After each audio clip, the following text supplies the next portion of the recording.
June took a deep breath as the transport ship docked at Proxima 7 station.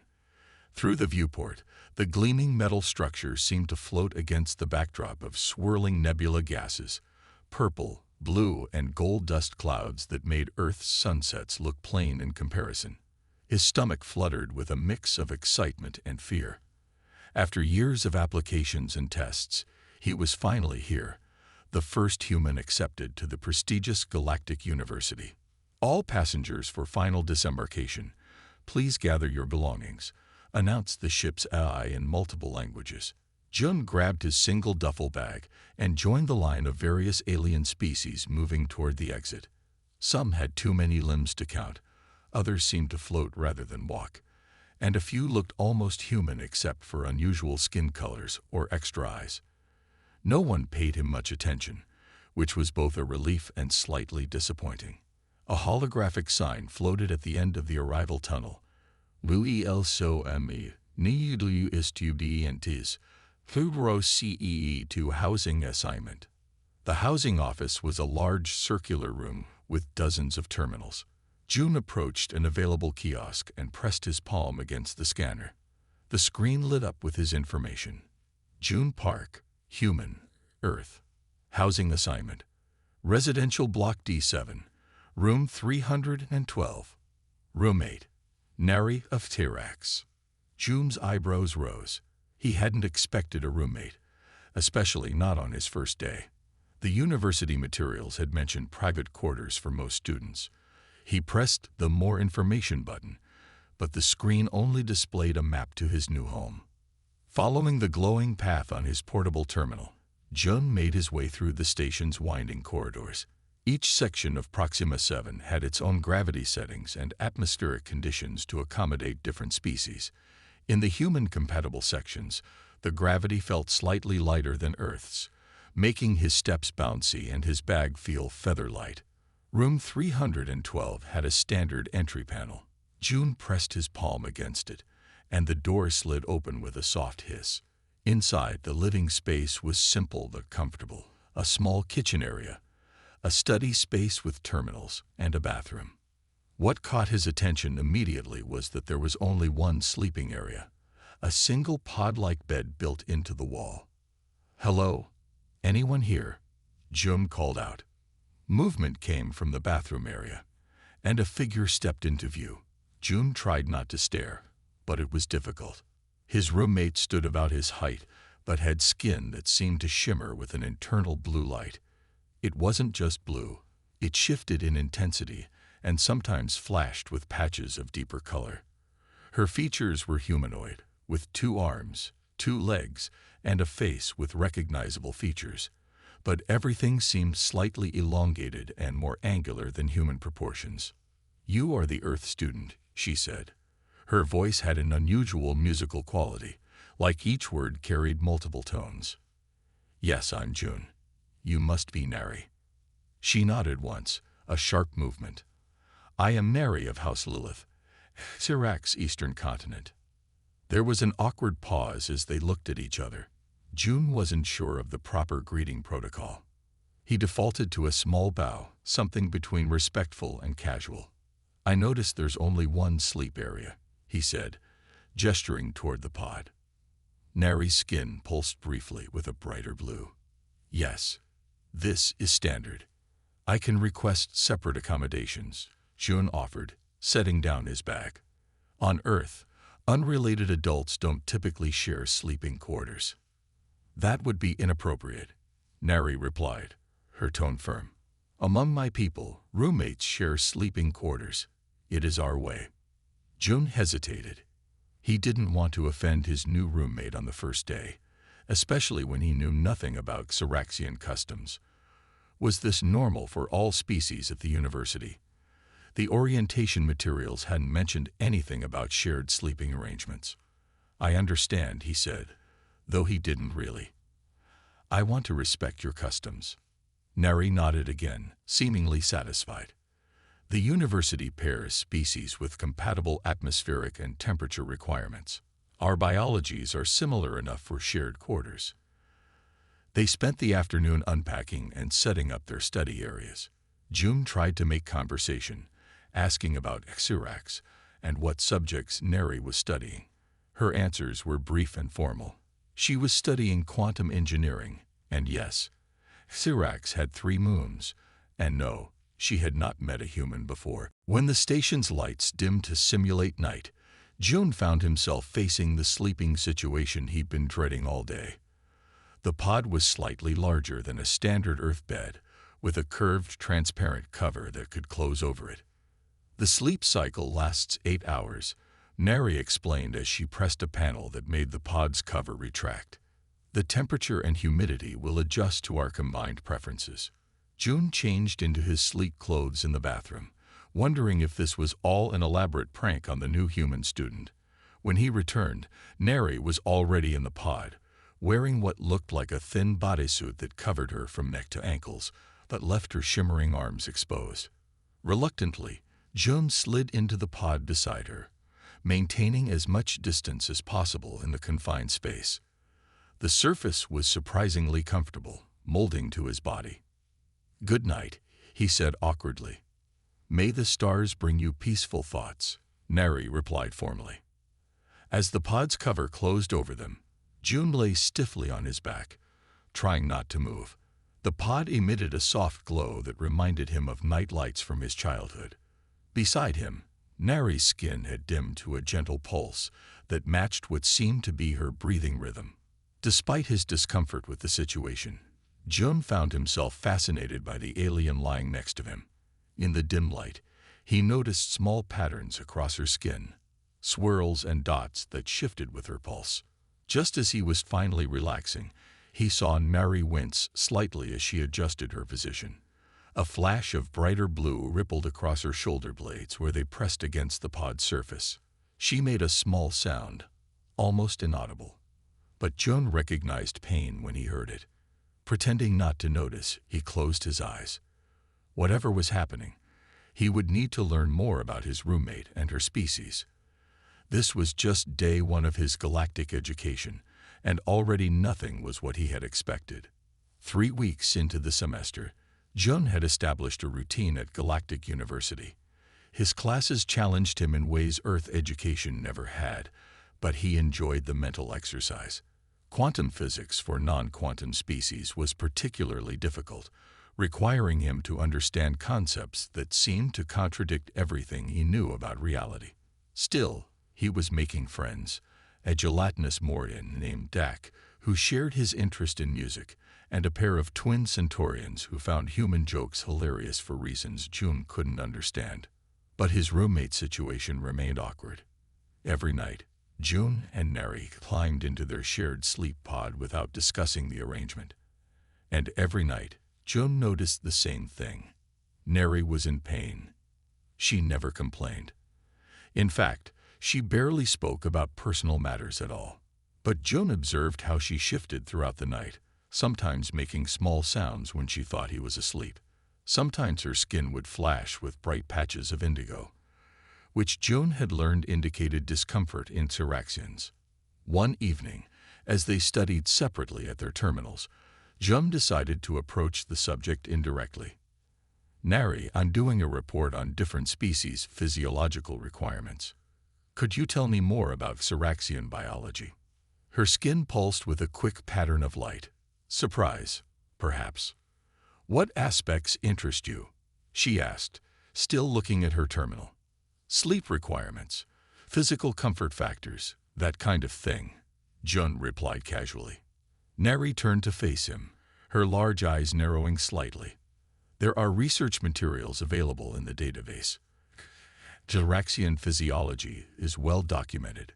"Right," June said, feeling awkward. "I'll check those out. Thanks." The next day, during his free period, June visited the university's biological sciences library.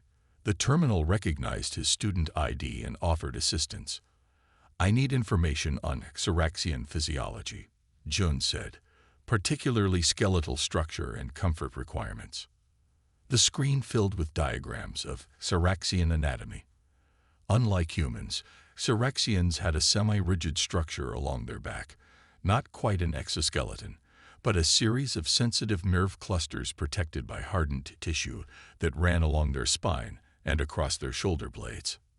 Thoracian dorsal ridges, read the text, contain vital nervous system connections and bioluminescent control centers. Pressure against these areas can cause significant discomfort. June scrolled further, finding information about thoracian sleeping positions. Traditional thoracian sleeping platforms are designed with pressure relief channels to accommodate dorsal ridge structures. Most thoracians sleep in a semi-prone position to avoid direct contact between ridge clusters and sleeping surfaces. June frowned, thinking about the university-provided sleep pod. It was designed to be compatible with many species, but wasn't specifically adapted for thoracian physiology. The material molded to body shape, but it might not properly distribute pressure from rigid body structures. Later that day, June enrolled in an elective course, Adaptive Engineering for Multi-Species Environments. The professor, a six-limbed Arcturian with golden fur, seemed pleased to have a human in the class. Different species have different needs, Professor Kivo explained. The best designs accommodate without drawing attention to accommodations. After class, June approached the professor. I have a question about sleep surface design for species with dorsal nerve structures. Professor Kivo's antenna twitched with interest. Ah, like your thoracian roommate. Yes, the standard university pods are inadequate for their physiology. Many thoracian students bring their own bedding inserts, though some find this embarrassing. Embarrassing. Why? The professor lowered his voice. Thoracian culture places high value on stoicism and adaptation.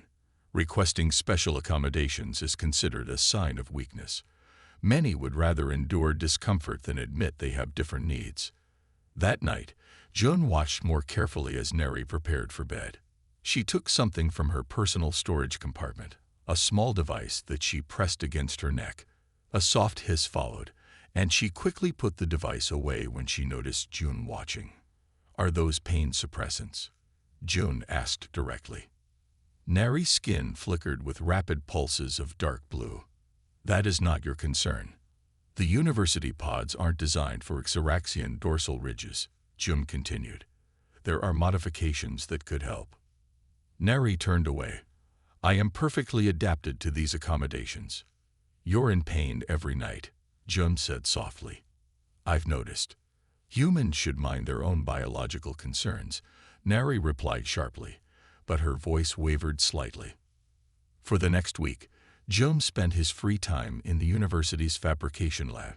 Using what he'd learned in his adaptive engineering class, he designed a specialized padding system for their sleep pod. The bioadaptive material would create channels to accommodate thoracian dorsal ridges while maintaining overall support. When the fabricator finally produced his design, Professor Kivo inspected it with approval. Excellent work for a beginner, especially from a species with no external skeletal structures of your own. This shows real empathy in design.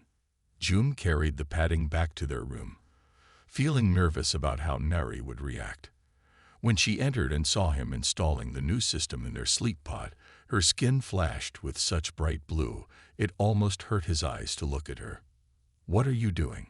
She demanded. I made something that might help you sleep better, June explained, continuing to adjust the padding. You think our traditional sleeping arrangement is flawed. Her voice had that musical quality that emerged when she was emotional.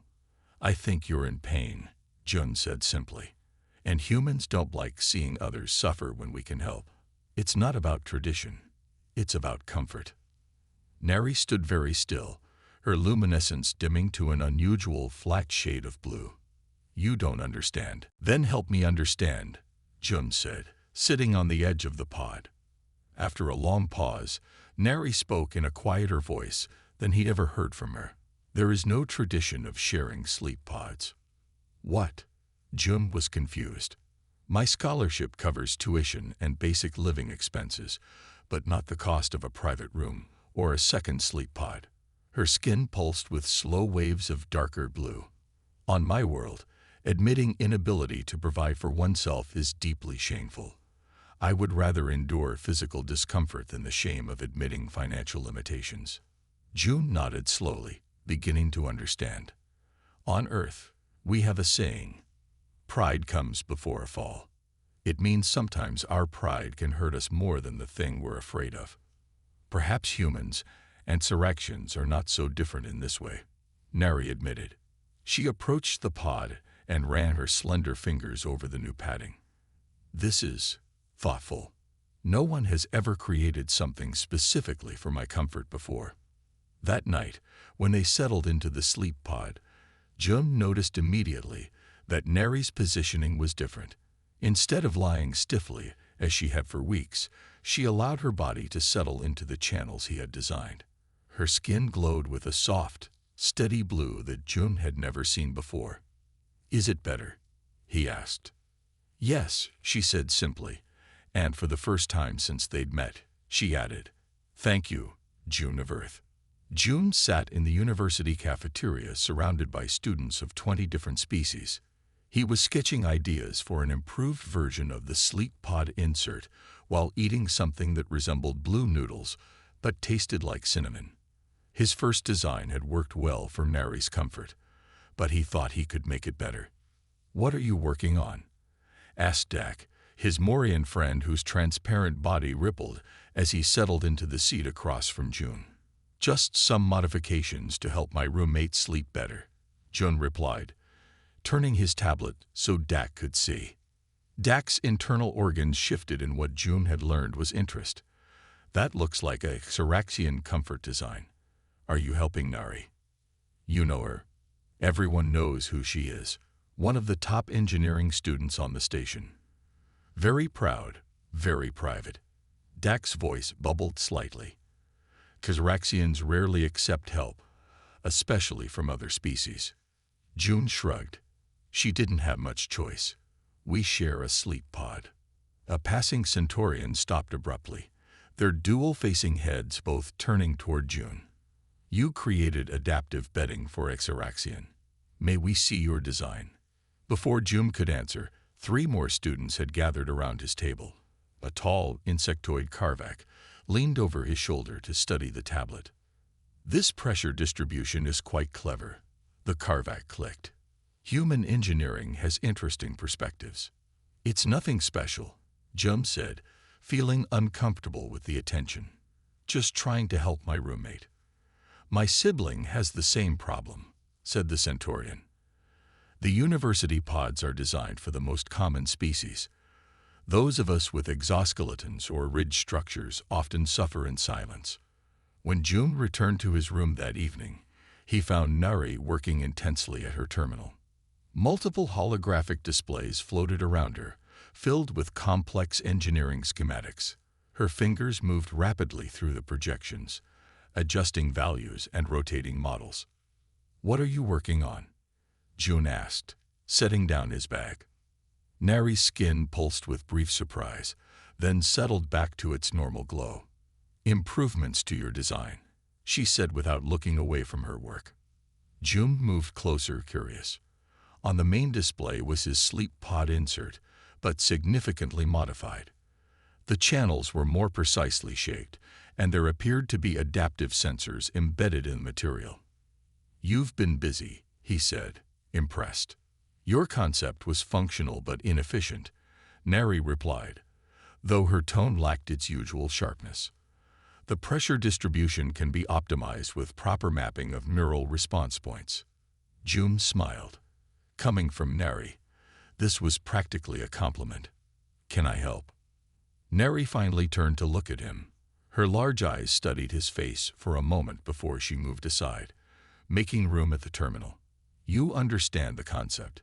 Your input on the interface for human users could be valuable." They worked for hours, June suggesting adjustments for human comfort, while Nari applied her engineering expertise to make the design more efficient. Their collaboration flowed naturally, with Nari explaining technical concepts and June offering practical insights about usability.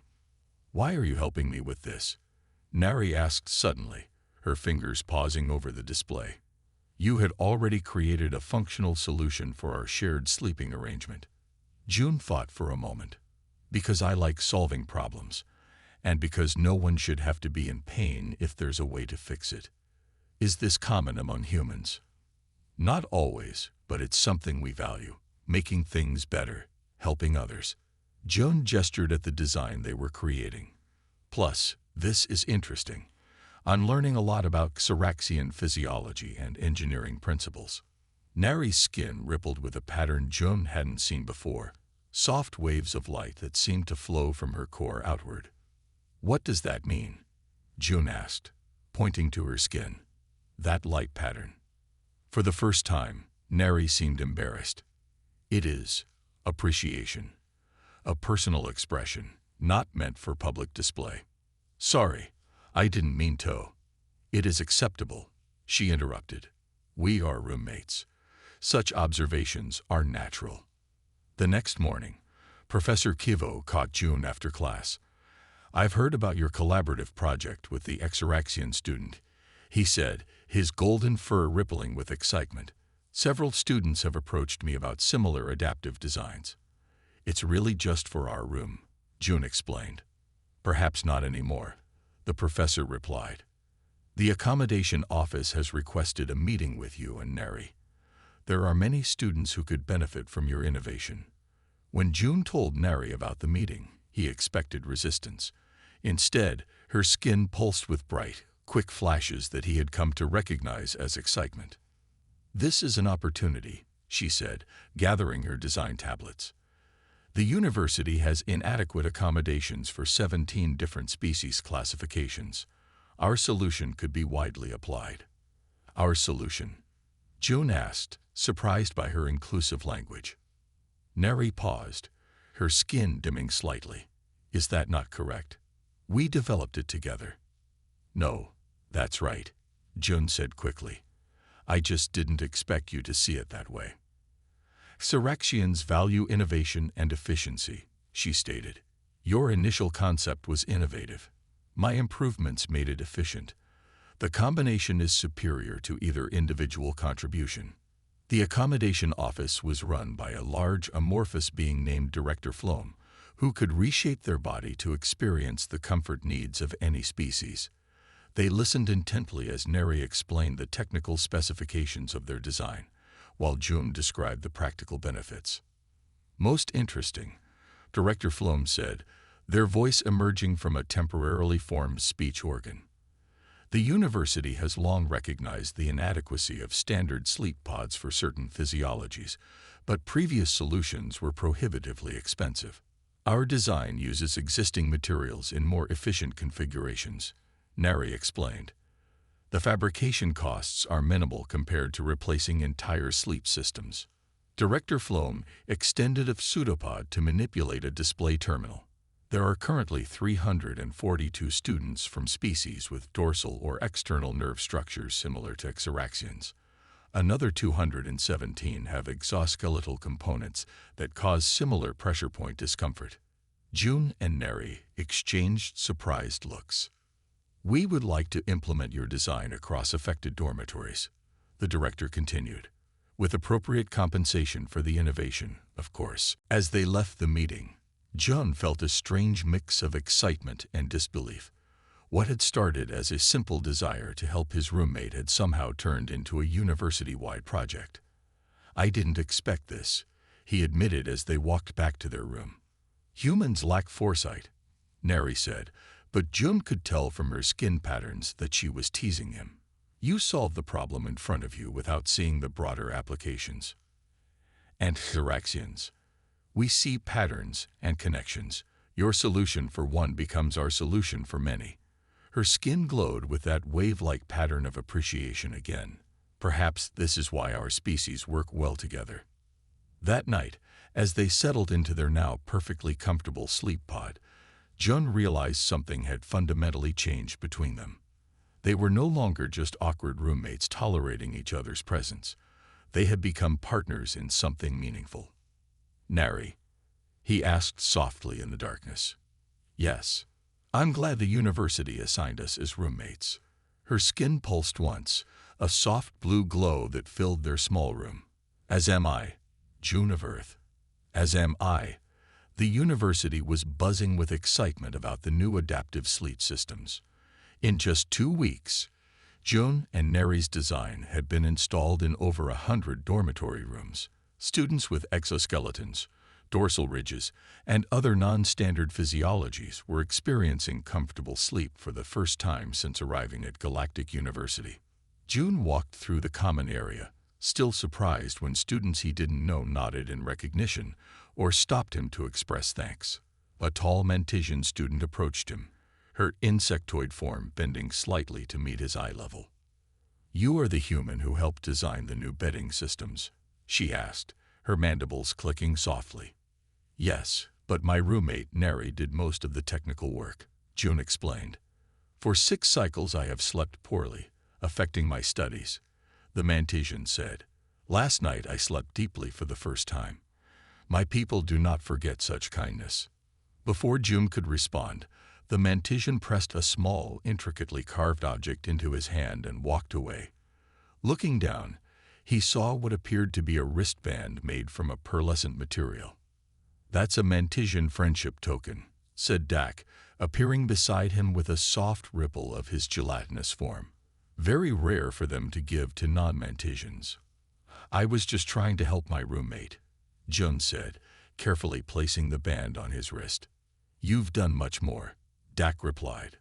"Word is spreading beyond the university. 2 other space stations have requested the design specifications." When June returned to their room that evening, he found Neri surrounded by even more holographic displays than usual. Their small living space was filled with floating diagrams, material specifications, and what looked like business projections. "What's all this?" June asked, carefully navigating through the holograms. Neri's skin pulsed with bright, excited patterns. "We have received 17 requests for custom adaptive designs from off-campus entities," she explained. "The Proxima Medical Center wants specialized bedding for their xenobiology ward. A luxury cruiser line wants our designs for their multi-species passengers." June sat down on the edge of their sleep pod, trying to process this information. "You mean people want to buy our design?" "Not just the original design," Neri said, her fingers dancing through the projections to bring up new schematics. "They want adaptations for specific needs. The medical center requires materials that can be fully sterilized. The cruise line wants luxury aesthetics without compromising functionality." She paused, studying June's expression. "Does this not please you?" "It's just happening so fast," June admitted. 3 weeks ago, I was just trying to help you sleep better." Neri's skin dimmed slightly. "You wish to return to your studies without these distractions?" "No, that's not it," June said quickly. "I'm just surprised. On Earth, new products take months or years to develop. The galactic community moves quickly when an innovation addresses a genuine need," Neri explained. She hesitated, then added, "I have already registered us as official design partners with the university's innovation office. If you prefer not to continue, I can remove your name." "Design partners," June repeated. "Yes, equal credit, equal compensation." Neri's skin showed a pattern he now recognized as uncertainty. Was this presumptuous? June smiled. "No, it's perfect. I just didn't think of this as a business. All innovations that solve problems have value," Neri stated. "The Exoraxian philosophy is that value should be recognized." Over the next few weeks, their small room became the headquarters of what they officially named Adaptive Comfort Solutions. The university provided them with additional workspace in the engineering department, where they could test new prototypes and meet with potential clients. Their partnership developed a natural rhythm. June handled communications with clients, understanding their needs and explaining options in simple terms. Neri translated those needs into technical specifications, her engineering brilliance creating solutions that often exceeded expectations. One evening, as they worked late in their room, June noticed Neri's skin pulsing with a pattern he hadn't seen before, rapid waves of light that seemed to move in circles across her shoulders and back. "Are you okay?" he asked, concerned. "I am processing new emotions," she replied without looking up from her work. What kind of emotions? Neri finally turned to face him. On Syrax, we are taught that other species are intellectually inferior, especially humans. Your species is considered emotional, impulsive, and simplistic. June raised his eyebrows. That's not very flattering. It is also incorrect, Neri continued. Your approach to problem solving is different but equally valid. You see connections my people often miss because we are too focused on efficiency rather than purpose. Her skin rippled with that circular pattern again. The emotion I am processing is respect. Specifically, respect for you and your approach to the universe. June felt a warmth spread through his chest. Coming from Neri, this was the highest compliment possible. I respect you too, he said. I've never met anyone who can engineer solutions like you do. You see patterns and possibilities I would never notice. They sat in comfortable silence for a moment, the holographic displays casting soft light around their small room. We should celebrate our success, Jum suggested suddenly. On Earth, business partners would go out for a meal or something fun after a major achievement. What would constitute something fun for a human? Nari asked, genuine curiosity in her voice. The next evening, they visited the station's observation dome.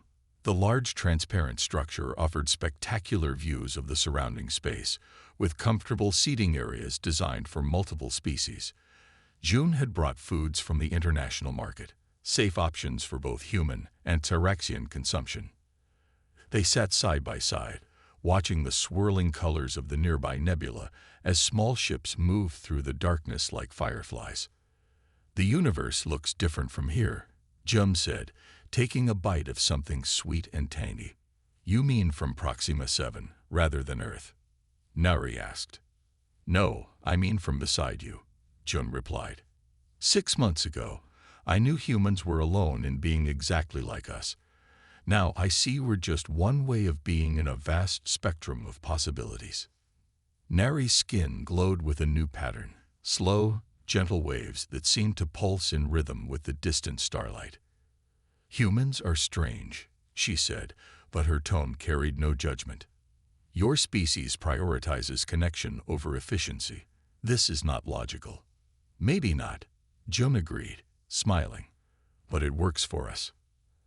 As they watched a distant comet streak across the nebula, Jun realized how comfortable he felt beside his alien roommate. Their awkward beginning had evolved into something neither could have predicted, a friendship that bridged their different worlds, and a partnership that helped others across the galaxy.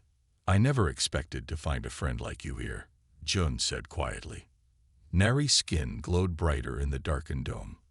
Nor I you, Jun of Earth. It seems the universe had plans neither of our species anticipated. 1 year had passed since June first arrived at Galactic University. The station was now preparing for the end-of-year ceremony, with colorful banners representing hundreds of worlds hanging in the main concourse. Students hurried through the corridors, finishing final projects and making travel arrangements for the break. Inside room 312, which had long since been transformed from simple quarters into a functioning office space, Jun packed the last of his personal items. Their living area had changed dramatically over the months. The university had granted them larger accommodations with separate sleeping areas, though they had kept their original modified sleep pod as a reminder of where it all began. The transport to Xerax departs in 3 hours, Nari said, entering the room. Her skin glowed with a mix of excitement and nervousness that Jun had learned to read as clearly as facial expressions. Everything's ready, Jun replied, closing his travel case. Though I still can't believe the High Council invited me. You are the first human to receive such an honor, Nari reminded him. The Council does not extend invitations lightly. Their business, adaptive comfort solutions, had expanded beyond anything they had imagined. What began as a simple sleeping pad now included furniture, medical supports, and specialized equipment for 27 different species.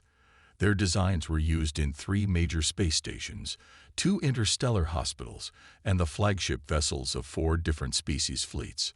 Most surprising had been the response from Xerax itself. When news of their innovations reached Nari's homeworld, the initial reaction had been dismissive. Xeraxians were not known for accepting outside influence, especially from humans, whom they considered technologically primitive. But the evidence was irrefutable. Xeraxian students and diplomats using their designs reported significant improvements in health, sleep quality, and cognitive function. Medical scans confirmed reduced stress on dorsal ridge structures and improved neural pathway efficiency. "Are you nervous?" Nari asked, her skin pulsing in a pattern that suggested she certainly was. "A little," June admitted. "I've been studying Xeraxian customs, but I'm worried I'll make some terrible mistake." "You will," Nari said with characteristic Xeraxian bluntness, but then her skin glowed with what June now recognized as affection. "And it will not matter. You are not judged by your knowledge of our ways, but by your contributions to our well-being." The journey to Xerax took 3 days aboard a sleek diplomatic vessel. As they approached the planet, June pressed his face against the viewport, taking in his first view of Nari's homeworld. Unlike Earth's blue and green surface, Xerax was dominated by purple oceans and silvery landmasses that seemed to shimmer even from orbit. "It's beautiful," he whispered. "The reflective quality comes from mineral deposits in our soil," Nari explained, standing close beside him. "Our ancestors evolved bioluminescence to match the planet's natural light patterns for camouflage." As their ship descended through wispy lavender clouds, June could see sprawling cities built with elegant flowing architecture.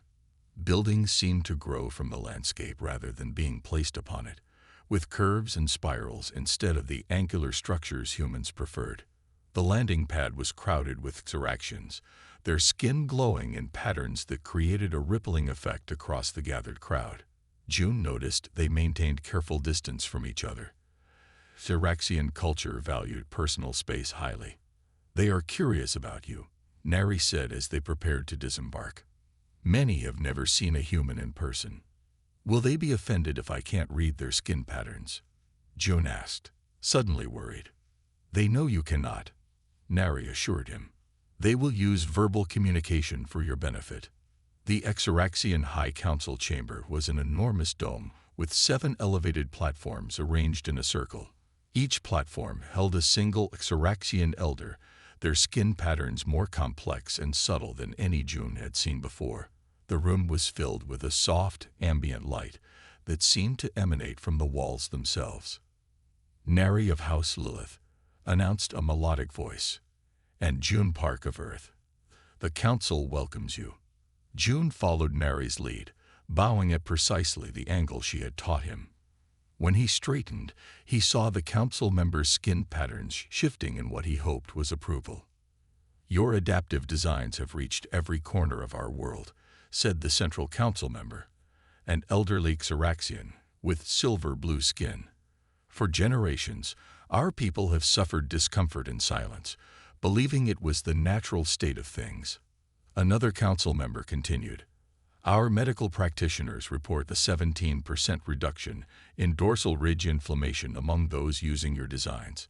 Sleep efficiency has improved by 23%. It was a simple solution to a problem that needed solving," Jum said, using the formal Xeraxian phrasing Nari had taught him. "Simple, yet profound," said the first council member. "Our species has long valued technological advancement, yet we overlooked basic physical comfort.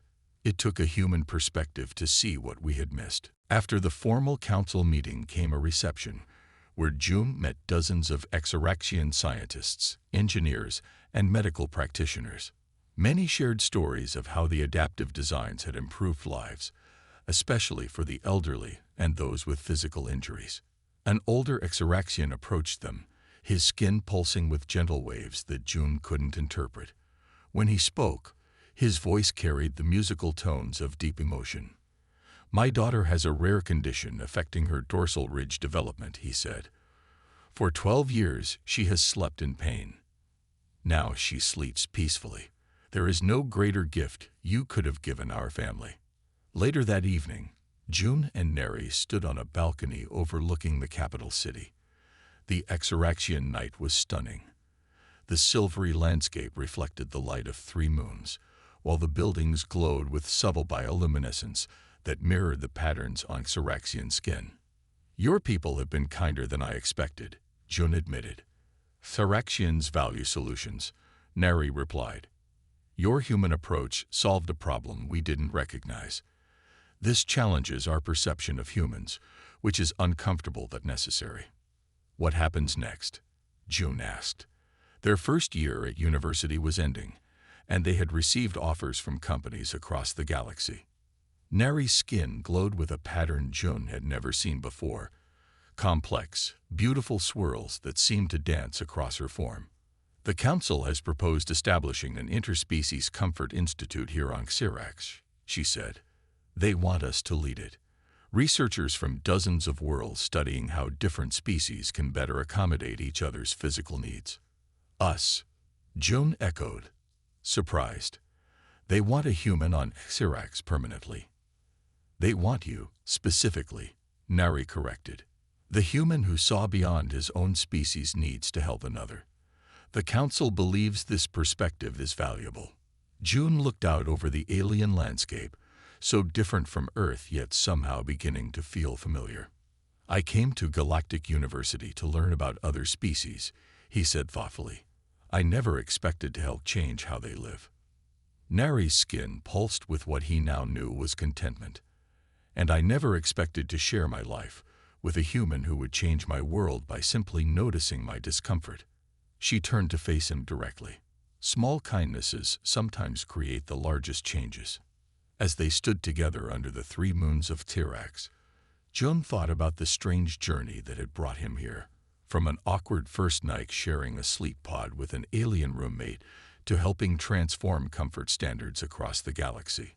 All because he had noticed someone in pain and decided to help.